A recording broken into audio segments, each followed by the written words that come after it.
Did you forget how we start this podcast? Yeah, I did. Uh-huh. Welcome to Spirits Podcast, a boozy dive into mythology, legends, and folklore. Every week, we pour a drink and do the intro the same way, which I did just forget a moment ago, and learn about a new story from around the world. I'm Amanda. And I'm Julia, and today, Amanda, is the start of a new 2024 series. We've done Greece, we've done the Norse, and now it's time for Worshipped in Egypt. Okay. Okay, listen, if you can think of a better pun for this series, let me know, message me. I was struggling. I looked at a lot of ancient Egyptian puns for kids, and they were all terrible. Yeah, you don't want to verge on the disrespectful here at all. So, top of the pyramid was the closest thing I've been thinking of, but I'm really open to possibility here. And Julia, don't let my processing of the title stand in representing like a lack of enthusiasm for the series, because I am so excited. I'm also very excited. There's also not a lot of words that rhymed with Egypt, so I was trying my best. I'm just trying my best. Meet me in girl. Egypt. I could be like Gal Gadot and be like, "That's enough champagne to fill the Nile." We'll see. I haven't watched that one. I've only seen the first one. If you're ever like sick or sad, it's a real good just like background watch. And very nappable. Yeah, she's a mess, but hey, we love a mystery, so that's something. So to get us started with our new series, this episode in particular, we are going to cover kind of the religious worship of ancient Egypt, and specifically the evolution of worship over the course of time from the early dynastic periods all the way to the Ptolemaic period. And the focus for this episode is to give us as much background about ancient Egypt and the Egyptian pantheon and how they were worshipped and viewed before we kind of start digging into our specific deity episodes. Because we're talking about a huge swath of time here, right? Like I took a couple ancient Egypt gifted kid classes when I was a child, and it's like, okay, well, which of their many millennia of history are we going to focus on here? Like literally thousands of years. Yes. We're talking about thousands of years of Egyptian history and where we get a different change in religion from. So it's really interesting.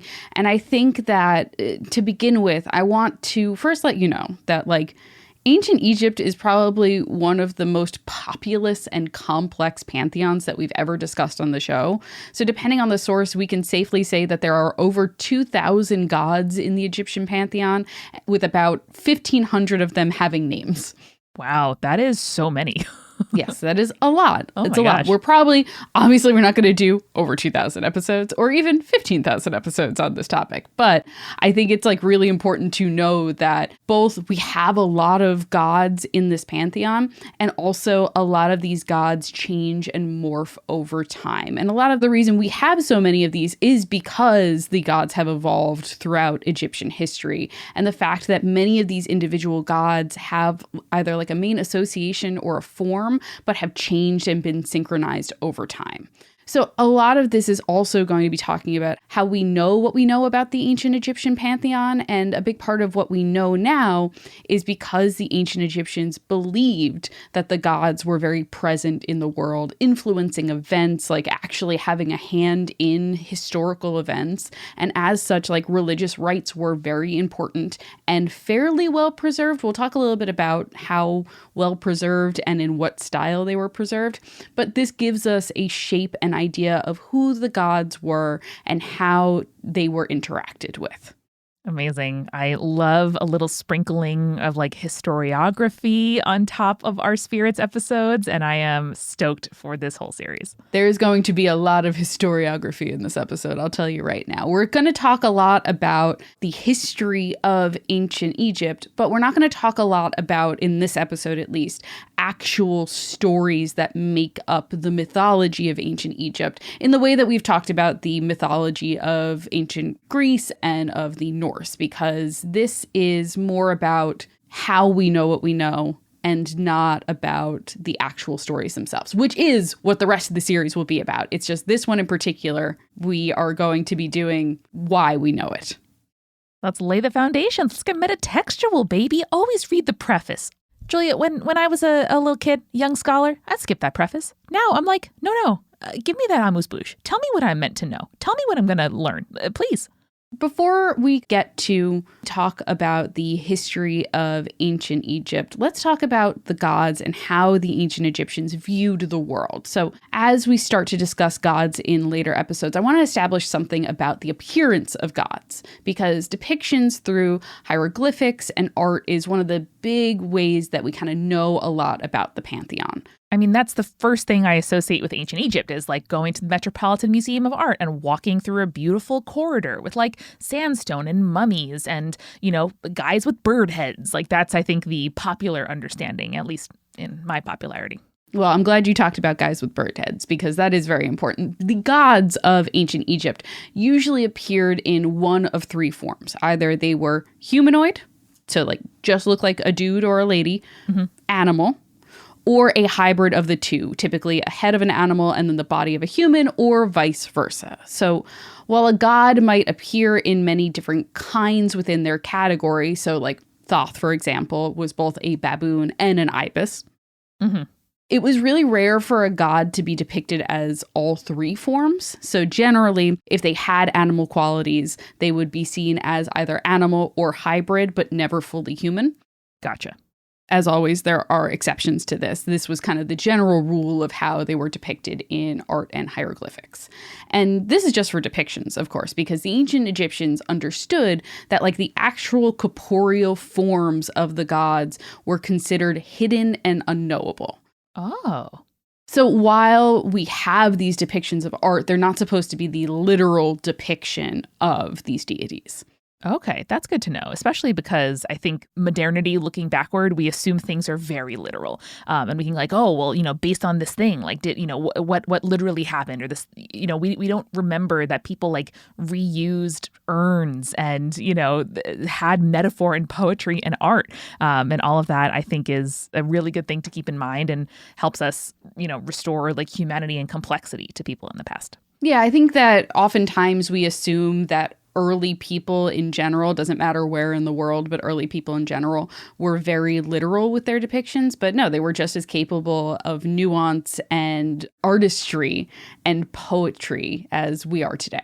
So with that in mind, let's talk about depictions and understanding of the world for the ancient Egyptians. So unlike the realms that we've discussed in our It's Norse, of course series, the Egyptians believed in basically three realms. So there is the sky, the earth, and the underworld. And these three realms are surrounded by the realm of chaos, which exists outside of the realms in which we exist in. And all life emerged from the realm of chaos. And it was the belief of the ancient Egyptians that all would eventually return to the realm of chaos, which I'll talk about in a little bit. Interesting. And a pretty common theme. You know, we come from this primordial soup and to the soup will return. Yes. And it's really interesting, too, because there are so many depictions of the world before, quote unquote, life or like existence, where it's water. We come from the primal waters. We come from the primordial soup. We come from an ocean and then pull land out of it. And the ancient Egyptians are no different in that regard. Mm-hmm. So mortals in ancient Egyptian belief existed on the earth until they died and came to the underworld, which we'll talk about later. But the gods early on in kind of the mythical time as opposed to the historic time for the ancient Egyptians, this is a time that existed before the organized religion of Egypt. The gods existed on earth. However, in the time after myth, which would be like the ancient Egyptians' current day, the Egyptians believed that the gods were thought to have moved to the realm of the sky or existed invisibly on earth. But as in all things, there were exceptions to this. Gods who had a role that tied them to a specific place, for example, existed and lived there.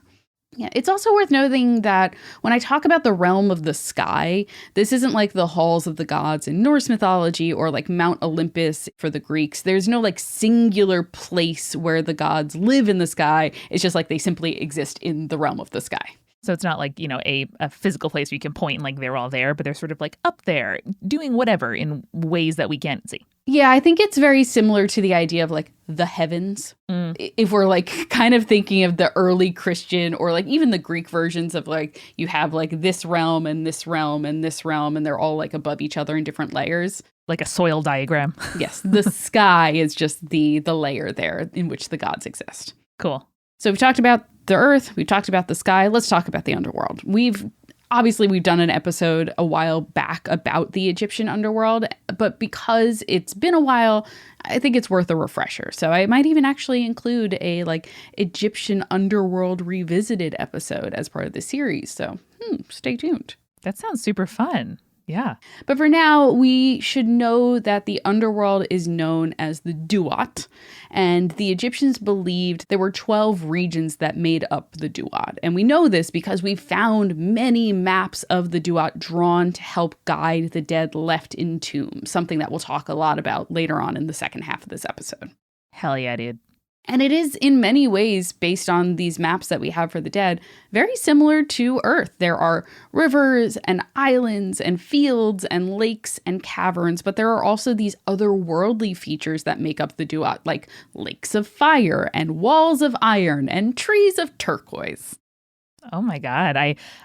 I'm sure we'll interrogate this a lot. There are all kinds of colonialist angles, of course, to Egyptomania and the exploitation and erasure and stealing and imperialism of Egyptian history, mythology, and artifacts, especially from Britain. But there's also just this inherent, I think, draw and fascination of nerdy kids to ancient Egyptian mythology. And I got to tell you, Julia, I think maps are a big part of that. We got maps and diagrams of pyramids. We got maps of tombs. We got maps of the underworld. The Egyptians loved a map, and children love maps, especially children who read fantasy novels. So I'm all for it. I'm all over. I was just going to say, the thing that always attracted me to a fantasy novel as a child was a cool map in the front of the book. That's how I knew I was like, this is a book for me. That's all you need. Mm-hmm. Maybe even a cloth bookmark if you're getting fancy. So imagine you were a fantasy novel. However, instead you're a dead ancient Egyptian. Mm-hmm. As you might remember, the dead must journey through the 12 regions in the afterlife. But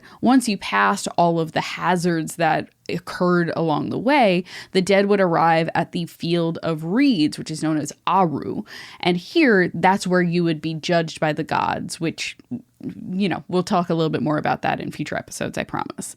And if you were to pass judgment, you would have access to the afterlife. Right on. I like that the journey is kind of a initial judgment. You have to, with your resources and cunning and dedication, get through it. Yes. And there is a certain level of elitism to that. We'll talk a little about that later. But I do think that it's really interesting that in a certain way you have to be accomplished enough to then be judged.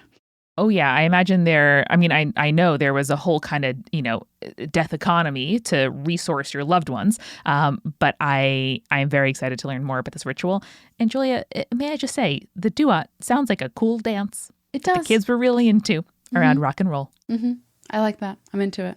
All right, so we've talked about the three kind of regions. Let's talk about the realm of chaos. So chaos existed before creation and contains the potential for all of life. So the Egyptians kind of pictured this, and we just talked about this a moment ago. They pictured the realm of chaos as this dark, watery domain of unlimited depth and extent. These waters, which were known as Na or Nun, continue to surround the world even after the creation, and the Egyptians believe that the Nun is the source of the Nile as well, which is extremely important to Egyptian culture, and I'm sure we're going to talk about it a lot in future episodes. I also have such a strong memory of our advanced placement world history class, starting with, so the Nile River Delta, important. This is what silt is, hence civilization. Mm-hmm. And I'm like, you want to know what irrigation is? They invented it. Yes. So it's actually really interesting because sometimes Nun was personified as a deity, which was seen as both a parent, both father and mother of the creator.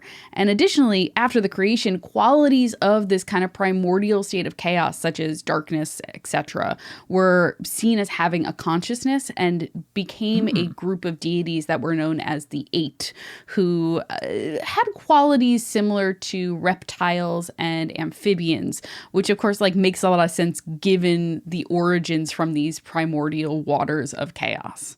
That is incredibly enriching and exciting. I can already, open up tabs of articles I want to read about, imagery of wombs and swamps and fluid. I'm so excited. Yes.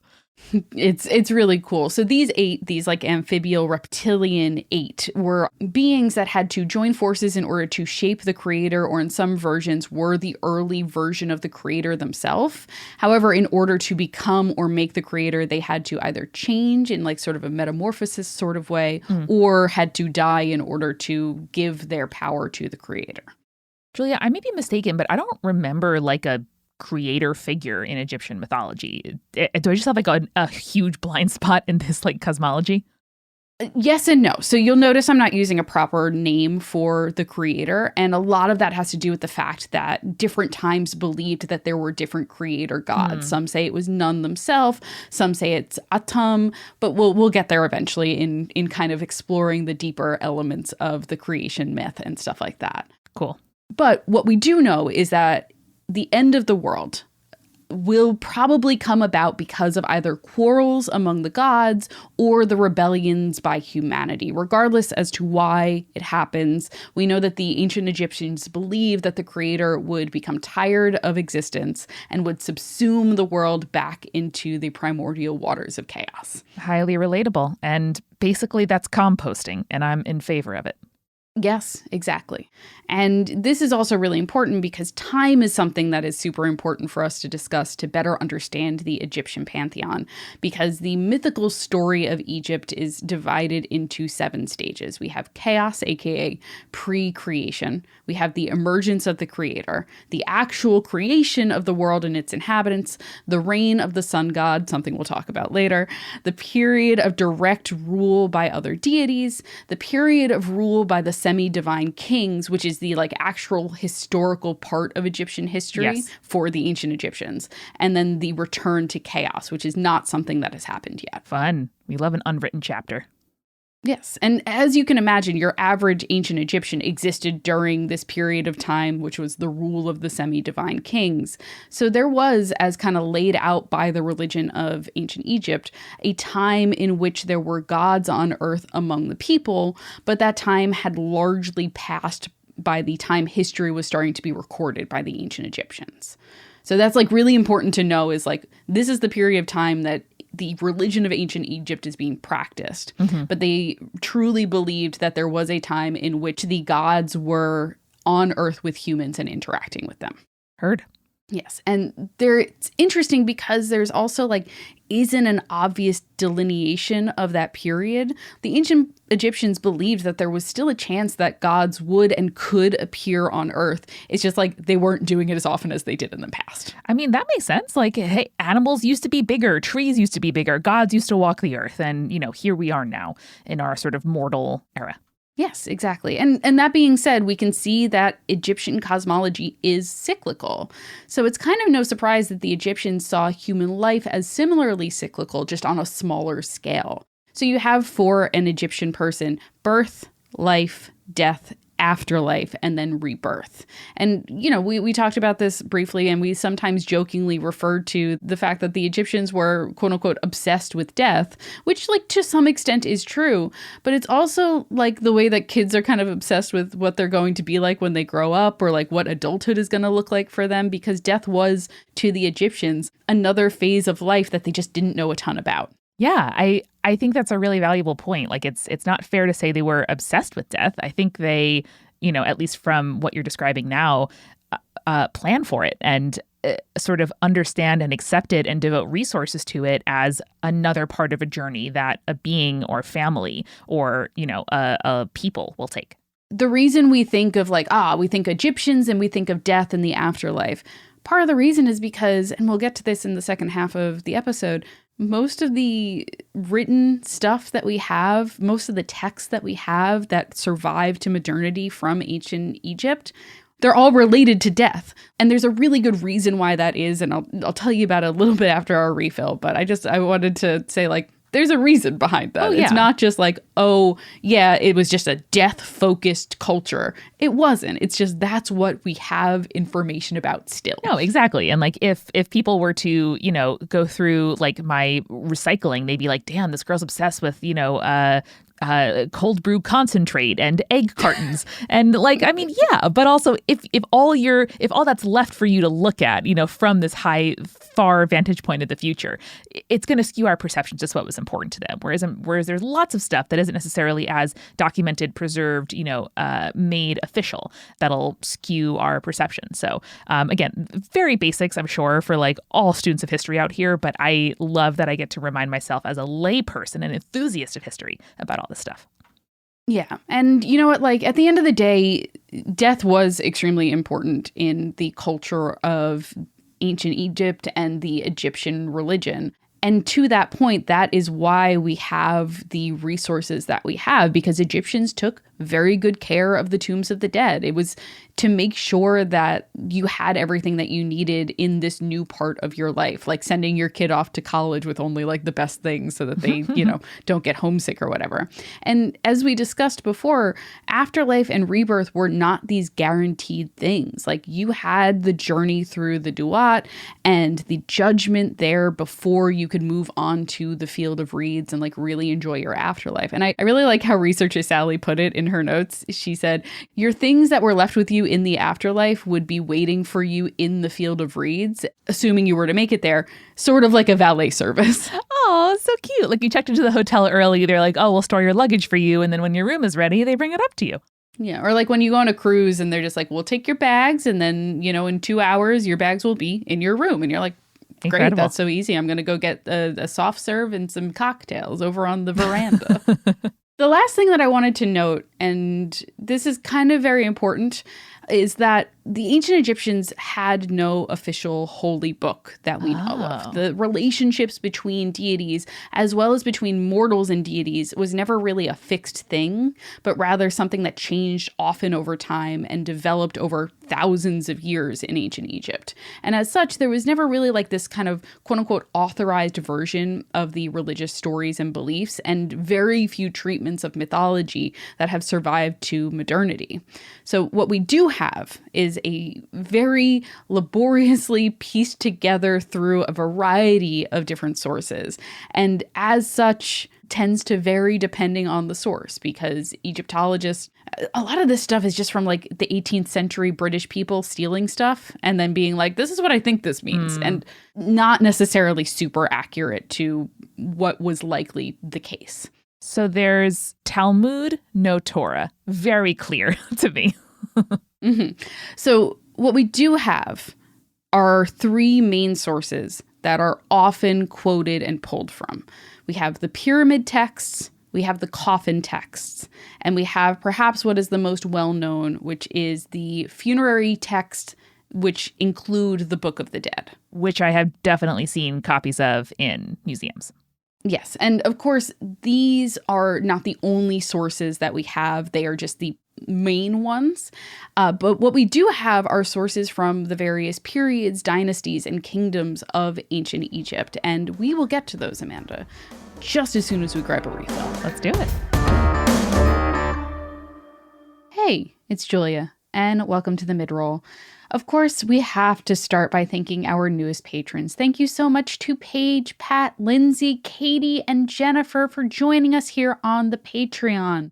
They join the ranks of our supporting producer-level patrons Alicia, Ann, Ariana, Ginger Spursboy, Hannah, Jack Marie, Jane, Nieselkins, Lily, Matthew, Nathan, Phil Fresh, Rico Like, Captain Jonathan, Malachi Cosmos, Sarah, and Scott, and of course, our legend-level patrons Audra, Bex, Chibi Yokai, Morgan H., Sarah, and Bia Me Up Scotty. And if you would like to have your name read here on the podcast and get some cool rewards like recipe cards, ad-free episodes, and so much more, head over today to patreon.com/spiritspodcast to check out those cool rewards and sign up today. That is patreon.com/spiritspodcast. I also have a recommendation for you this week. I really enjoyed the cozy fantasy novel Legends and Lattes by Travis Baldree.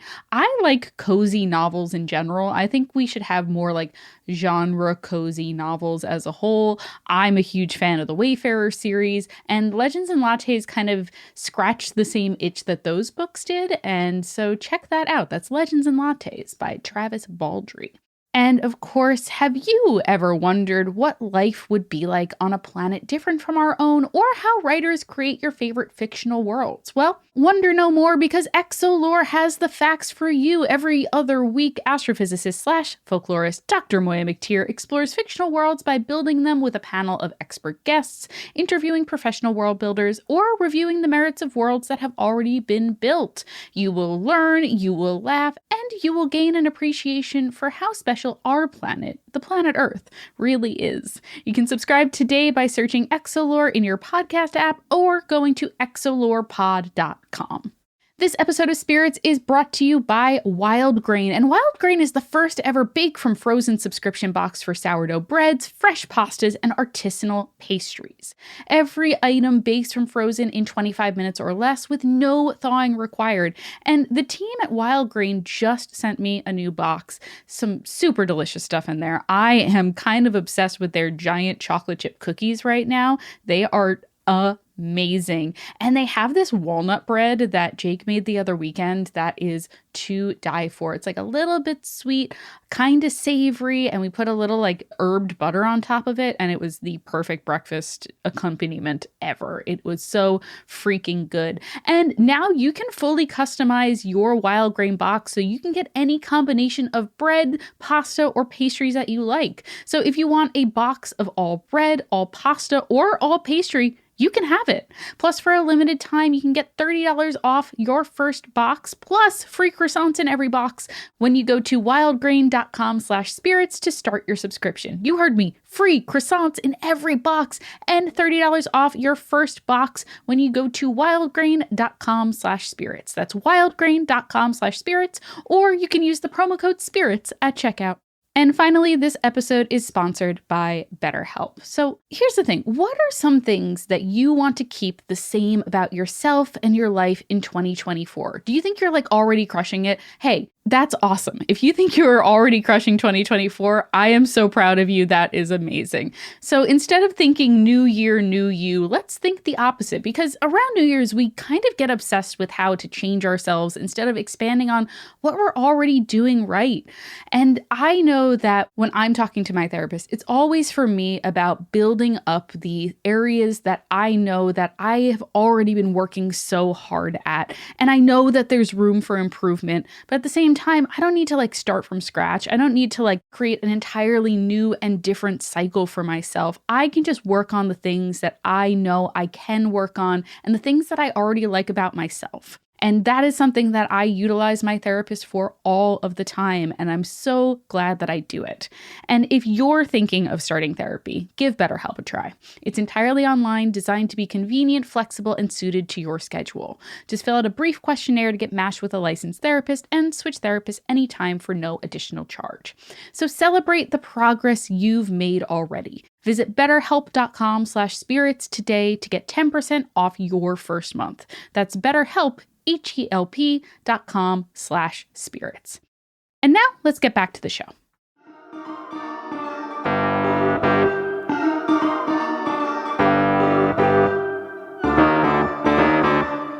So Amanda, we're back, and for this episode, I want to do a cocktail that was inspired by ancient Egypt before we really got into the like individual gods cocktails. Yes. And so I wanted to introduce you to Sheda, which is a ancient Egyptian drink that is kind of similar to wine, but like distinctly different from wine. We know that it was used in some religious offerings as well as embalming. And my favorite reference to Sheda is it was often used in romantic poetry in reference to what a lover's voice sounds like. Oh, like the, the dulcet tones, the like honey, etc. Honeyed voice of my lover. Yes, it's kind of similar to that. Mm-hmm. So originally it was believed to be made out of pomegranate, though recent archaeological studies indicate that it was most likely made from red grapes and not pomegranate. Both delicious jewels. Mm-hmm, mm-hmm. So my cocktail is somewhat inspired by both schools of thought in that. So it combines a Pinot Noir with pomegranate juice and then accented a little bit by some orange liqueur. May I suggest, Julia, for all the discerning conspirators in the U.S., at least, go to your local Trader Joe's, pick up Sparkling Pomegranate Beverage, which is a lovely pomegranate juice, sparkling non-alcoholic beverage, and it sort of tastes like cran apple juice, but with a distinctly pomegranate tone. So if you don't want to buy like pomegranate molasses or straight up pomegranate juice, it's a good entry point. Nice. Good to know. I haven't been to a Trader Joe's in a while because the closest one to me is like 30 minutes away. But not acceptable. I got to do that. I got to do it now. It's good. All right. So with these in hand, let's talk about the different periods of ancient Egypt and how the gods were kind of portrayed in worship and story. So we'll start with the proto-dynastic and early dynastic periods, which took place from 3200 to 2686 BCE.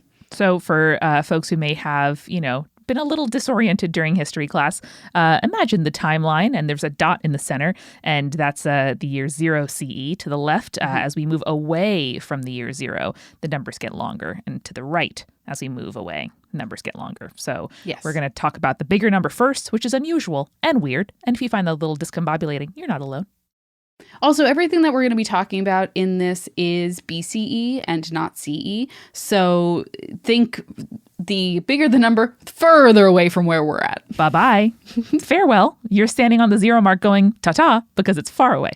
So from hieroglyphic writings, we get kind of these allusions to the existence of the gods as they relate to business and rituals. However, we do not get a lot of stories and myths from this period, and there is a reason behind this. So Geraldine Pinch, who is an Egyptologist and an author who wrote the Handbook of Egyptian Mythology, explains that, quote, myths often focus on episodes of intense conflict or tragedy. By the Egyptian rules of decorum, usually that made it impermissible to illustrate such episodes in formal art. The images used in art were felt to have power to affect the real world. So order had to be shown triumphing over chaos and good over evil. So as such, this early period did not depict much, if any, mythology whatsoever. So the only thing that we have are these ritual objects, which were basically like court art for a series of kings, which would depict the gods, but as such does not show much of the big conflicts that would make up kind of the canon of the mythology and the pantheon, which was much more established later. That makes a lot of sense to me. And again, one of those sort of ways in which we need that expertise and context to understand why, what remains is not a perfect representation of what was present for people's daily lives. But I mean, we do that now. Like, we make monuments and statues of people who we're proud of or are victorious, and more rarely ones to depict conflict. But that has been, in my understanding, a more modern urge, and something that, go to your average like city square, you're going to see like, a quote unquote conquering hero and not, reminders of great discord.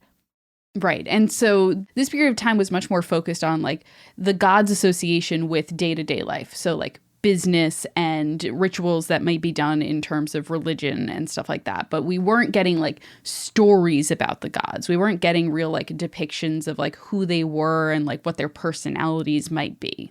I thought you were going to say because carving stone is hard, laborious, and expensive, which I'm sure it also is. True. That is true. That's why the only real art that we have from this is court art for kings. Mm-hmm. Which, like, what are you going to write down? Who owes you money? What the laws are, and, something very ritually important. Yes, and that becomes really important as we get to the Old Kingdom, which lasted from 2686 to 2055 BCE. So this is where we get the pyramid texts. So the Old Kingdom, even for later ancient Egyptians, was kind of seen as this like golden age, but at the same time, extremely elitist in that golden age. So literacy was mainly confined to officials and upper class households, and many of these officials were serving as part-time priests in their communities. So from this period, many of our depictions of the gods come from temples, which had these things called naos, or inner shrines, which were the earliest known integrated texts and reliefs that we have in terms of religion in ancient Egypt. These were mainly depictions of the gods, but they were also carved alongside short speeches saying like what the gods will do for the king. Okay, so all the gods are lining up to be like, great job, king, here to support you. Love you, bestie. Exactly. And what we also get from this period that make up these pyramid texts is a topographical list. So this lists deities according to where their cult is located and also summarizes the gods by their functions, qualities, and epithets. Sounds like a useful table. Yes, so extremely useful for us knowing a little bit more about the gods. But again, we're not getting into these kind of conflicts and myths that we'll see later on. Now, at this point, we really don't know much about what daily religious life during this period looked like, because inscriptions in tombs were the main source of information that we have. So the most comprehensive of these pyramid texts that were carved into tombs comes from the pyramid tomb of King Weni. These pyramid texts are, if I am to believe research correctly, the oldest religious writings in the world. And they're made up primarily of principal funeral literature in ancient Egypt. Wow. So these texts were reserved for the soul of deceased kings by his scribes and priests, and were made up of a series of spells and incantations that were designed to free the soul of the king from the body and help it ascend into the afterlife. And these are important not only for the study of religion and mythology in ancient Egypt, but also acted as a primary source for the lives of kings that they were written for, because it gave you an idea of what the role of the king in Egyptian civilization was like during this time period, as well as kind of like the specific accomplishments of that ruler, and also like the general vibe of their personality. Like if they were particularly forgiving, it was noted in these funerary texts. Okay. They also gave instructions on how the deceased would traverse the afterlife and the journey of their ka, which is the equivalent of the soul from the body to eternal life.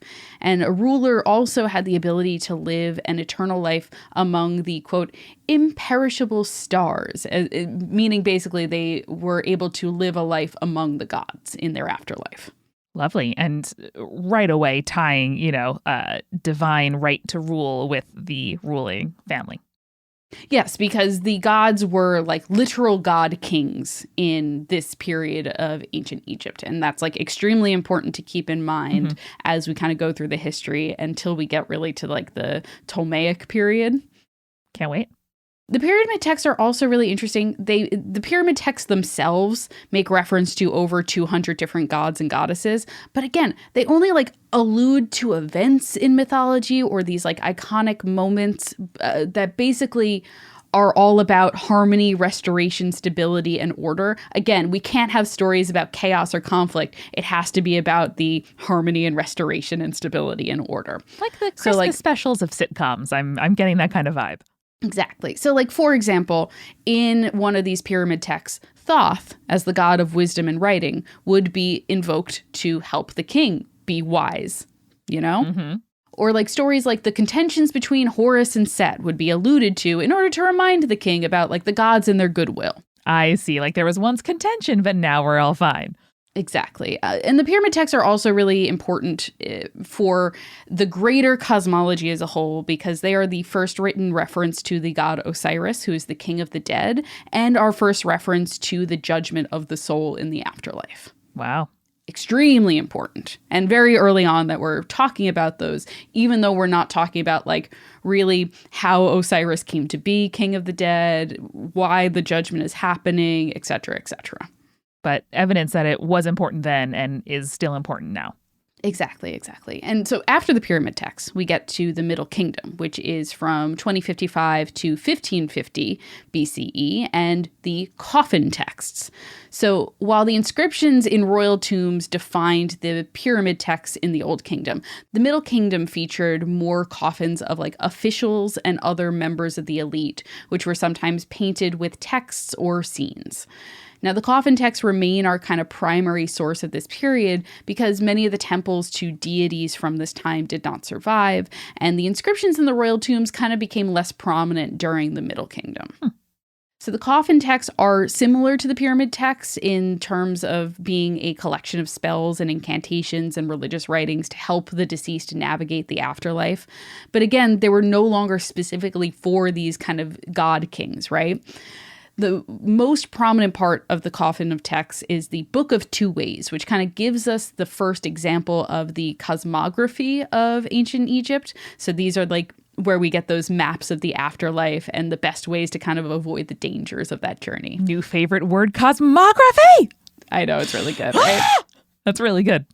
So basically, the Book of Two Ways was kind of this illustrated guidebook to the afterlife, though to a certain extent, describing it as that is misleading because it was never really like a book as we picture it. It's more just a series of detailed maps that then corresponded with the rest of the text that was painted inside of the coffin. An atlas and index, just a helpful road guide for you on your way. Again, calling back to the fantasy little girl nerds that we were, like we would have been like, a series of maps that explain how to traverse the afterlife. Yes, please. Yes, please.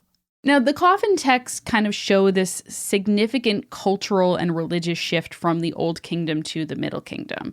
And it also helps show the development of religious beliefs in ancient Egypt at the time. So no longer was there this ruling authority of the like central figure god king for the religious movement. It became decentralized. It allowed more people the freedom of expression in art and architecture. The state basically stopped mandating how the gods were to be represented. And instead, each region and cult would kind of create their own art about the gods as they pleased. Very exciting for scholars. That sounds awesome. Yes, but also kind of, again, this decentralization means we don't have a lot of these written down stories and surviving texts and creates this kind of, I don't want to say chaos, but like less defined for and less easy for scholars to figure out what exactly is going on. Totally. This also allowed for us to see more of the major events of the Egyptian creator story depicted in art, where it had not been before. We have Atum-Ra, who is the main creator god of this period, and his offspring, which were depicted more often as well. And just like outside of the coffin text, we have some other records that reference the gods. We have hymns that were inscribed onto papyrus.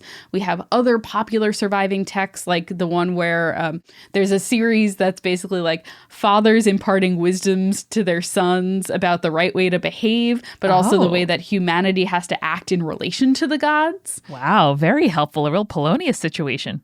Real Polonius situation, and real, like, you know, kind of giving you an idea of like how society felt about the gods and how they interacted with them, which is extremely important from like a anthropology perspective and an archaeological perspective as well. So cool. And during this period as well, most of the stories that survive that were about the gods were stories in which humans encountered gods rather than stories about like the gods interacting with one another. And this would change. But before we talk about how that changed, we have to talk about the New Kingdom and the Book of the Dead. All right. I mean, it makes total sense, Julia. Like, how should I, as a human, have the gall to describe what happens between the gods? Like, that just makes inherent sense to me. Yes, and it's much more interesting, especially in this kind of decentralized period of the Middle Kingdom, where you're like, okay, well, now we all can depict the gods how we want in art, while still being respectful, obviously. But like, now you can talk about, yeah, you know, my grandpa one time, he met Ra in the desert, and et cetera, et cetera. Mm-hmm. Like, you can tell stories that feel more personalized and more human, rather than the like, oh, I don't get involved with what the gods are interacting with each other like. Mm-hmm. Now, with the New Kingdom was from 1550 to 747 BCE, and this is really considered the high point of Egyptian culture. So many of the surviving great art and architecture that survives into modernity to this day was produced during this period. So this is the period that we have the underworld books, which most notable of all of those is the Book of the Dead. But the underworld books in general was a general term for mortuary texts that were used in tombs during this time. And by the time the New Kingdom ended, there was 12 different books that were kind of used across ancient Egypt. Now, while these books were written in hieroglyphics, which you would think meant like, oh, you know, they're very accessible. As long as one was like literate, they would be able to read it. They were intentionally made hard to read because the knowledge contained was meant only for like the king and those holding high-ranking priestly offices. Fascinating. Again, we're still like kind of elitist in this period in terms of like who gets to traverse the afterlife and actually know all the secrets. Yeah. I mean, especially when, religion and statehood are married, and glued together. It's like protecting state secrets. It's like encryption. It's like code, encoding important data when you do that. Though, to your point, like this is not something where anybody could kind of, read a text or understand a ritual and, feel really close and really empowered to have a personal relationship with the gods. That is not at all what we're describing here. Yes, exactly. And it's also really important to note, too, that like the balance of the cosmos was extremely important in the religion of the ancient Egyptians. And very much the purpose of these texts only being accessible to the king and these high-ranking priests was to maintain the balance in the cosmos. And it was also like secondary, like aid the king's transition into the afterlife because he was associated with the sun god Ra. And that's the only reason why the king in particular gets to have this afterlife where he's interacting with the gods. And Julia, you wouldn't want to overthrow your ruler, would you? You wouldn't want to knock the entire universe out of alignment. No, why would I want to do that? I definitely don't want to eat the rich. That's fine. We get now to the Book of the Dead, which is a name that was coined by 19th century Egyptologists. So keep that in mind. Yeah. This is actually a body of text that the Egyptians referred to as the spells for going forth by day, which I personally like a little bit better than the Book of the Dead. The Book of the Dead does feel very like tabloid-esque. Yeah, it feels like someone is printing like a flyer and coming to me wearing like a, late 19th century newsboy hat to be like, extra, extra, come see this exhibit of stolen Egyptian artifacts here in, I don't know, Shropshire. The spells for going forth by day actually makes a lot more sense when you keep in mind that the main theme of these mortuary texts is about the kind of like daily journey of the sun god, Amun-Ra or Ra-Amun. But this like daily journey of crossing the sky is said to parallel that of the soul's journey through the underworld, only he did it on the daily. Every day? Damn. That's why he's the god and the king is the king, Wow. But again, like we tend to think of the Book of the Dead, or at least like the Western idea of what the Book of the Dead is. We're like, oh, that's like the Bible or the Torah of ancient Egypt. It's not like that at all. That's how museums depict it. They're like, look at this. The entire ancient Egyptian religion is here on the wall. And like, listen, it's cool that it's millennia old papyrus. Don't get me wrong. But it sounds like that's not anywhere close to the truth. It's just a series of instruction manuals to help spirits of the dead, but again, only the elite dead really, to achieve and maintain a full afterlife, Listen, we're going to be talking a lot about the Book of the Dead in future episodes. I'm going to leave you wanting more here, but just know we got a lot more to discuss. All right, we'll get there. Listen, I love a manual in a different life. I think I'm a technical writer, a writer of manuals, just because I think it's very satisfying. So I'll go along with this. Yeah. I would be like remiss not to like kind of make a reference to Beetlejuice and the handbook for the recently deceased and how they say it reads like stereo instructions. It's not super far off. It's just a very important stereo, I guess. Yeah. Yes. But the stereo is your soul. Stereo is your life, man. So finally, we get to the late period and the Ptolemaic period, which is from 747 to 20 BCE. And this is admittedly where we're going to get a lot of our mythology for ancient Egypt from, because this is where we start to step away from solely oral tradition for the most part, and the stories of the gods become written down. A big part of that has to do with the fact that in 525, the Persian king Cambyses conquered Egypt, executed the royal family, took over. Now, the Persians permitted the Egyptian religious worship to continue in Egypt. And part of the reason why Egyptian mythology started to be written down was because it was starting to be like viewed and commented on by foreigners. So we have Herodotus, who is writing about the mythology, and then much later Plutarch as well. And when Egypt was conquered by Alexander the Great in 3032 BCE, that began the rule of Ptolemy and his descendants, who created this new god, Serapis. I'm sure we'll talk a little bit about Serapis in the future. But basically, it allowed the cults to develop the 4 specific deities. They flourished during this period along with like rituals. And the Ptolemaic period in particular saw the rebuilding of a lot of these cults' temples. Because the Ptolemaic line really wanted to legitimize themselves in the eyes of the Egyptians. So they're like, we're going to rebuild your temples. They're going to look great. And this is part of the reason why we have all of these stories, because these temples were well maintained and a lot of the religious texts were commonly inscribed on the temple walls. And this is, these are temple walls that were built in 300 BCE and not 3000 BCE. So they're better preserved to these days. Wow. This is also really important because like the priesthood was very solidified as custodians of Egyptian culture during the Ptolemaic period, which means we have these kind of longer lasting resources for scholars to study in modernity. This is so interesting. I mean, religion and statecraft and ruling people has never been separate until very, very recently in human history. Yes. And because of this period of time, that's where we're going to be getting a lot of our written down stories about the actual mythology in terms of like mythological events that happened in ancient Egypt. And this is where we're going to leave off here, because I think this leaves us with an idea of how the history of Egypt and what we know today, kind of where this all comes from, which leaves me honestly like really excited to start digging into more of the Egyptian pantheon.